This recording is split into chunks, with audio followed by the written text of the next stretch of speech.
February 17th, 2017. New South Wales, Australia. Padstow, a quiet Sydney suburb about 16 miles southwest of the central business district. Late that night, the calm along Watson Road is broken by the sound of sirens. Police units and several ambulances rush to a private residence after dispatchers report a serious physical confrontation and a severe injury involving a knife. The first paramedics to arrive find a 29-year-old man on the pavement near the entrance to the house. His condition is critical. He has a deep wound to the neck and is losing a significant amount of blood, including from his mouth. The medical team immediately opens their emergency equipment right there outside. They work to control the bleeding, stabilize the damaged area, and get him ready for immediate transport to the nearest surgical unit. Just a few feet away stands a young woman. She is extremely agitated, shouting at the paramedics and begging them to move faster. At the same time, patrol officers begin checking the surrounding property and quickly identify another person connected to what happened that night. He is a local resident, and his appearance immediately raises questions. The man's face is badly injured.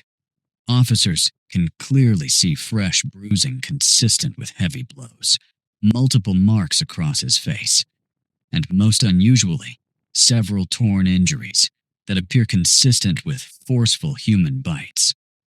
As investigators examine the front of the house, they notice something else. The entrance door has been forced open, and the locking mechanism is badly damaged.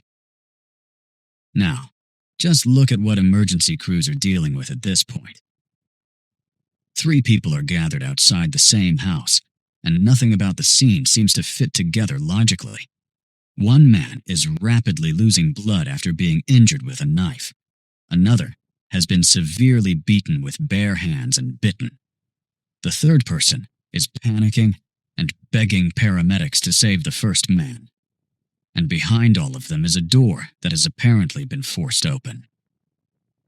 Before we start putting this complicated timeline together, piece by piece, take a second to check that you're subscribed to the channel and leave a like on this video.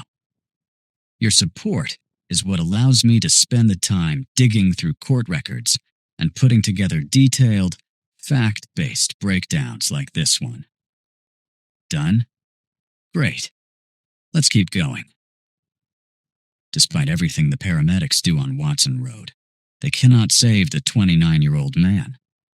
The damage to his neck is simply too severe, with vital arteries affected. He passes away at the scene without regaining consciousness. Eventually, the medical team has no choice but to stop their efforts, officially confirm his death, and shield the area from view.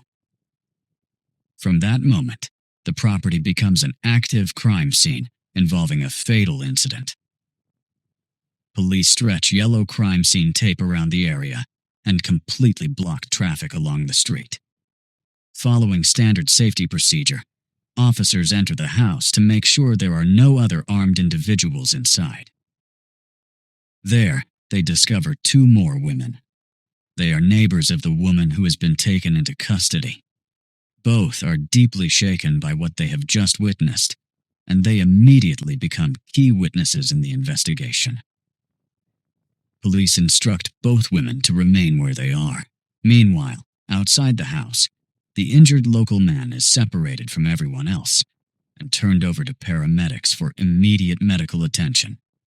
The patrol officers then shift their focus to the woman who had been shouting at the scene. She makes no attempt to disappear into the darkness or leave the area. Officers read her rights, document the blood visible on her clothing, and place her in handcuffs. She is put into a patrol car and taken to the nearest police station for an initial interview. Investigators need to understand exactly how the confrontation outside the house unfolded. During the formal questioning, the young woman makes a statement that becomes the foundation of the first police report. Her words are recorded as, "I stepped in to help, and I stabbed him. I stabbed him." That statement leaves detectives with an immediate problem. Who exactly was she trying to protect when she stepped in with a knife? How did one man end up badly beaten while another suffered a devastating injury to the neck outside the same house? And who was actually the aggressor among these three people? To answer those questions and reconstruct what really happened that night, we need to leave Sydney in 2017 behind. To understand what led to that confrontation at the broken door, we have to go back several years and move to another continent. County Wexford, Republic of Ireland. This is where the story of the man who later lost his life from that severe neck injury begins. His name was David Walsh. Back home, David worked professionally in construction as a carpenter and was the father of 4 sons and daughters. But in 2013, the life he had built in Ireland came to an abrupt end. David quickly bought a ticket for a long-haul flight and left for Australia. The reason for such a sudden move across the world can be found in police records. David was facing a series of serious criminal charges. According to official documents, the allegations included a physical attack on his former girlfriend, a separate assault on another local man, and most significantly, the use of force against 3 members of the Irish police. David did not wait for the case to reach formal court proceedings. He left his family behind and fled to the other side of the world, putting himself beyond the immediate reach of Irish authorities. Once in Australia, he found regular work on construction sites. That same year, 27-year-old Irish woman Tina Cahill also moved to Australia. Unlike David, Tina had no history in law enforcement records. She obtained a visa and legally found work with the Sydney company specializing in traffic management. And this is where we get one of those geographical details that always stands out to me in cases like this. Tina came from New Ross. David was from Enniscorthy. Both towns are in the same part of Ireland, and you can drive from one to the other in roughly half an hour. They had essentially grown up as neighbors.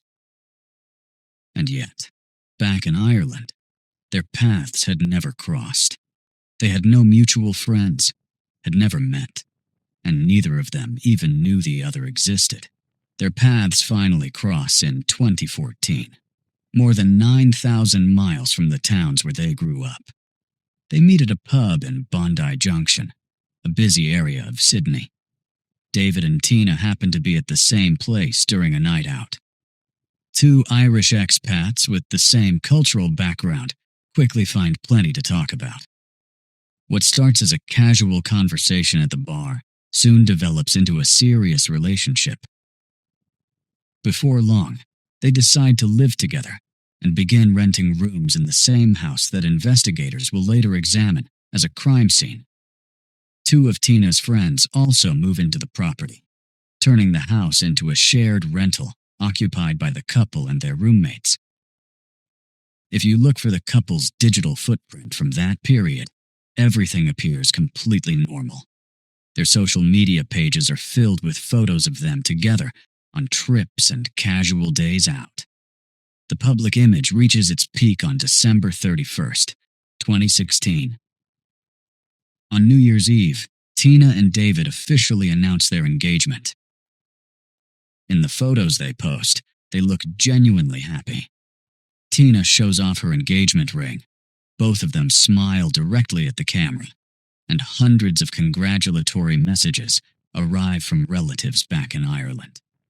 From the outside, it looks as though 2 Irish expats, despite the complications in David's past, have managed to build a happy life together.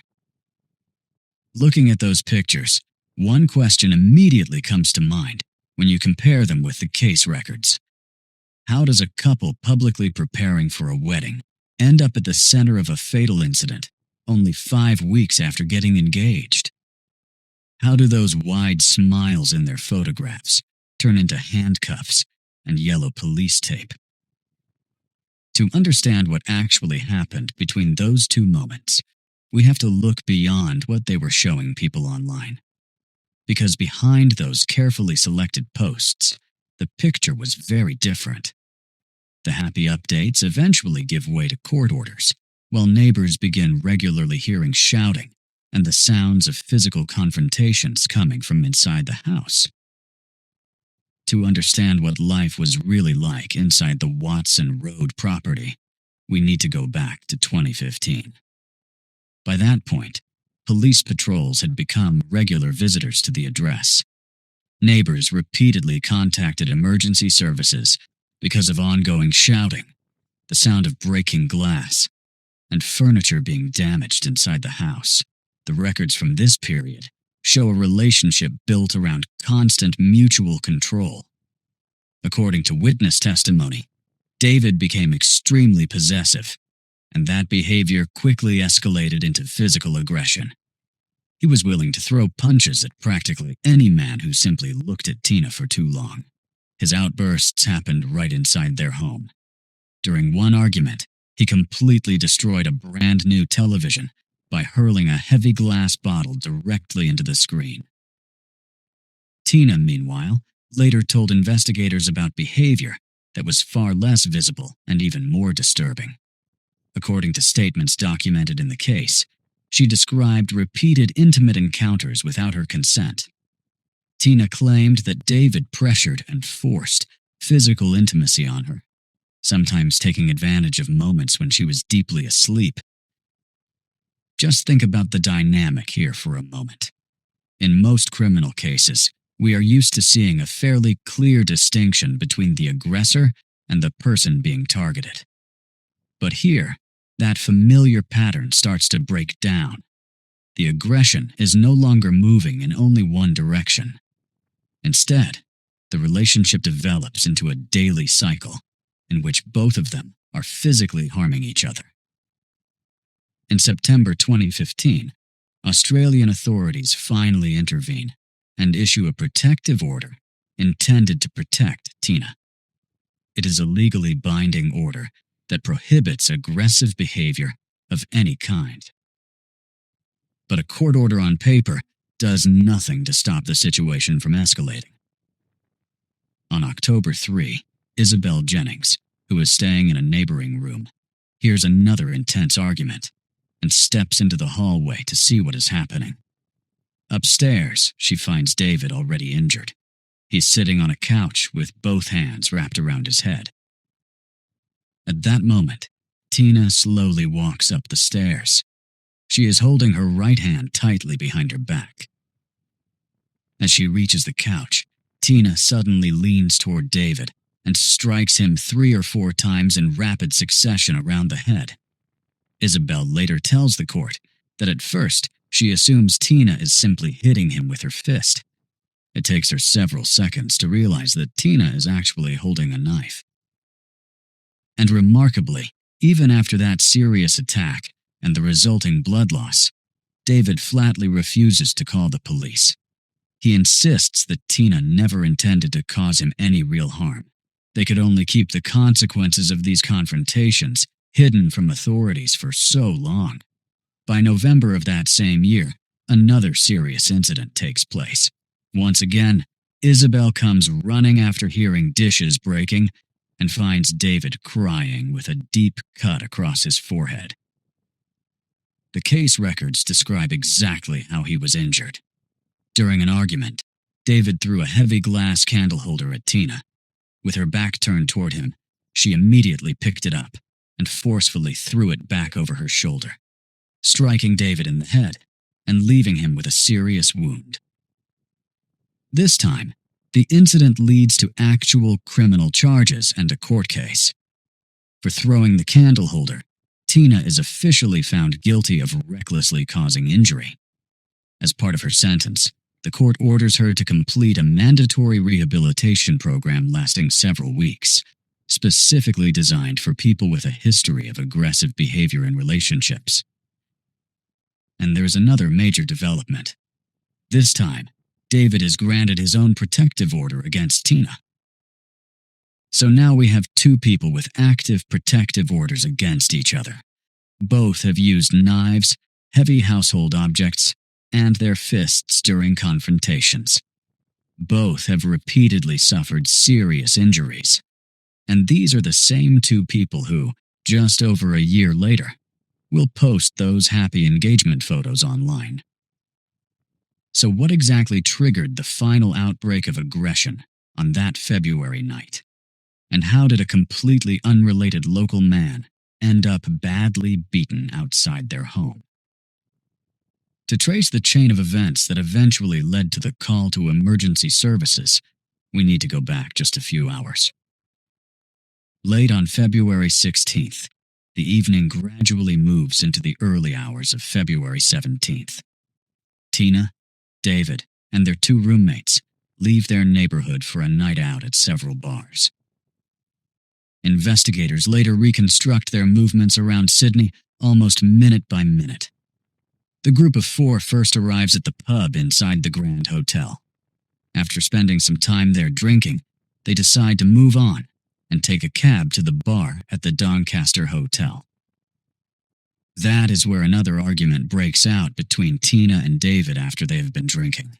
The confrontation eventually causes the group to split up. David leaves the bar alone, while Tina and the other women remain behind. But David does not head straight home. Instead, he goes to a third location that night, the Coach and Horses Hotel. Only after having more alcohol there does he finally get a ride back to Watson Road. Once David reaches the front porch, he runs into a simple problem. He does not have his keys. Instead of looking for another solution, he uses force and kicks the front door open. This is the same damaged lock investigators will later examine closely with flashlights while processing the scene. Once inside the completely empty house, David does not go upstairs to the bedroom. He simply lies down on the couch in the downstairs living room and falls asleep. Meanwhile, Tina and the other women continued their night out in the city. At a nearby table, they meet a local man named Matthew Hyde. He has absolutely no connection to any of the couple's previous conflicts. As they talk, Matthew takes an interest in one of Tina's friends, a woman named Grace. When the bars begin closing for the night, the women decide to head home and invite their new acquaintance to come with them. Matthew accepts, intending to spend more time with Grace. Looking at everyone's movements that night, there is one detail about what happens when they reach the house that really stands out to me. Think about it. They arrive home in the middle of the night and find the front door badly damaged and the lock completely broken. What would most people do in that situation? They would immediately contact the police, assuming someone had broken into the house. But this group simply steps over the damage and walks inside. None of them puts the pieces together or considers that the broken door might not be evidence of an outside intruder at all. It is actually the result of David's earlier outburst after they left him on the other side of the city. Tina, Grace, their third friend, and Matthew walk down the hallway. They make no effort to stay quiet, talking loudly and laughing as they enter. Their voices carry through the entire first floor. The noise immediately wakes David on the couch.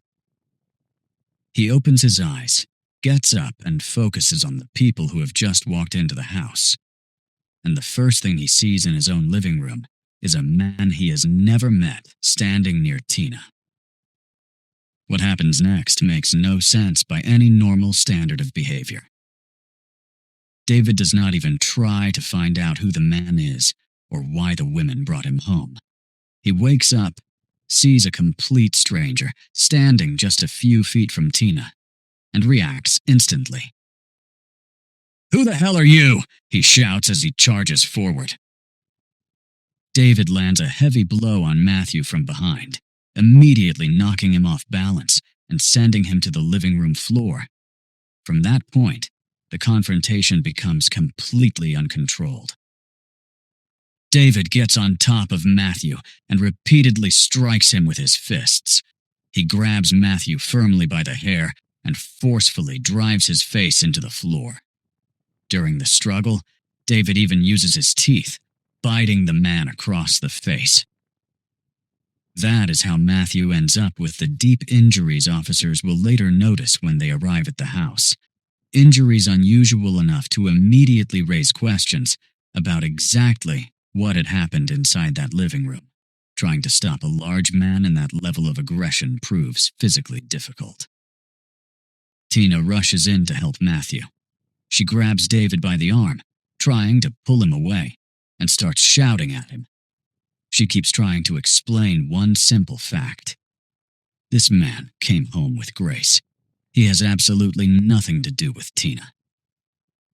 But David does not listen. Without even turning around, he forcefully swings his arm backward. The impact is strong enough to knock Tina off her feet and send her to the floor. She immediately gets back up and steps into the confrontation again. This time, Tina becomes physical herself. She moves right up to David and punches him directly in the face. David responds by forcefully pushing her away and raising his fist as if preparing to strike back. Grace also gets involved, pulling at David and trying to get him off Matthew, who is already visibly injured. When Tina realizes they cannot stop the attack with their bare hand, she makes a decision that will permanently change the lives of everyone in that room. She turns and quickly heads toward the kitchen. Tina pulls open the utensil drawer, searches through it, and takes out a large knife. The women witnessing the confrontation see what she is holding and panic. They beg Tina to calm down and not do something she cannot take back. But investigators later document the exact words she says at that moment. "No, he needs to be taught a lesson. It's not fair. Look at poor Matthew." With that, Tina walks back toward David, who is still holding Matthew down on the floor. She makes one quick motion with the knife toward David's neck. Immediately afterward, she pulls the knife away and simply drops it onto the floor. The fight stops almost as suddenly as it started. David releases Matthew. The injury has affected vital arteries, and David begins losing strength very quickly. Then comes one of the most unusual details of the entire night, something patrol officers later note in their reports. One of the witnesses, clearly in shock, inexplicably hands the injured David a mug of tea. Almost automatically, he takes it from her. Seconds later, David manages to say, "Call an ambulance." He turns, walks through the broken front door, and out toward the lawn, then collapses heavily onto the pavement.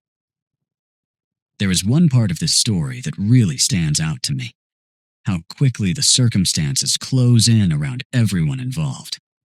Very little time passes between the moment the group steps over that broken door lock and the moment David collapses outside. Now the scene that emergency crews encountered on that lawn finally makes sense. We understand why one man has serious bite injuries, why another is lying outside with no strength left, and why a third person is standing nearby in handcuffs. What remains is the final part of this case, the trial, where the findings from the medical examinations will become a central part of what happens next. In October 2018, Tina Cahill appears before the Supreme Court. Prosecutors initially charge her with intentionally taking David's life. Matthew Hyde is cleared of any responsibility and is involved in the case solely as the injured witness. But before the main proceedings begin, the case takes a major legal turn. The defense presents the court with the findings of an independent psychiatric evaluation. Doctors formally diagnose Tina with severe post-traumatic stress disorder and major depression, which they attribute to years of repeated physical aggression within the relationship. Based on those medical findings, the judge allows the case to proceed on the lesser charge of manslaughter. The trial itself becomes an intense clash between the two sides. David's family pushes for the maximum possible sentence. His former wife publicly argues that the post-traumatic stress disorder diagnosis is simply a convenient excuse. David's brother also tells the court that their father was unable to cope with losing his son and passed away from grief 10 months later. The defense responds with cards in which David had apologized for physically hurting Tina and promised that he would change. They also present testimony from Tina's former partners, who confirm that she had shown no history of aggressive behavior in her previous relationships. After weighing the evidence, the court recognizes that aggression existed on both sides of the relationship and that Tina had not originally intended to take David's life. The final sentence is 8 years in prison, with the possibility of parole after 5 years. When I look at cases like this, I often come back to the same question. Why do people remain in relationships this destructive until there is no way back? This case is a harsh example of what can happen when a damaging relationship is allowed to continue for too long, eventually affecting several lives at once. After serving the minimum portion of her sentence, Tina is released in February 2022. Australian authorities immediately deport her back to Ireland. Back to the place where this complicated story first began.